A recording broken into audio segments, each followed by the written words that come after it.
கோவையில் குடியிருப்பு பகுதி சாலைக்குள் புகுந்து ஓடும் கழிவுநீர்.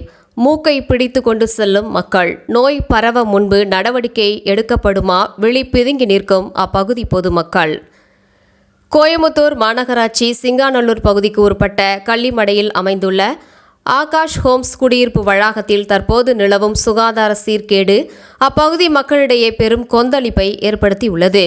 இந்த குடியிருப்பு வளாகத்தில் இருந்து வெளியேறும் கழிவுநீர் முறையாக சுத்திகரிக்கப்படாமலோ அல்லது வடிகால் வசதி இல்லாமலோ நேரடியாக சாலையில் தேங்கி ஓடுகின்றது. இதனால் அப்பகுதி முழுவதும் கடும் துர்நாற்றம் வீசுவதுடன் தேங்கி கிடக்கும் கழிவு நீரால் கொசுக்கள் உற்பத்தியாகி டெங்கு, மலேரியா போன்ற நோய் பரவும் அபாயமும் அதிகரித்துள்ளது. முதியவர்கள் மற்றும் பள்ளி செல்லும் குழந்தைகள் அந்த வழியை பயன்படுத்த முடியாமலும் தவிக்கின்றனர். கோடை வெயில் முடிந்த பிறகு கோடை மழை ஆங்காங்கே பெய்யும் என எதிர்பார்க்கப்படுகின்றது. மழை நீருடன் இந்த கழிவு நீரும் கலந்தால் ஒட்டுமொத்த பகுதியும் சுகாதார சீரழிவை சந்திக்கும் என மக்கள் அஞ்சுகின்றனர். மழைக்காலம் முழுமையாக தொடங்குவதற்கு முன்பே அதிகாரிகள் இதில் தலையிட வேண்டும் எனவும் அப்பகுதி மக்கள் கோரிக்கை விடுத்துள்ளனர்.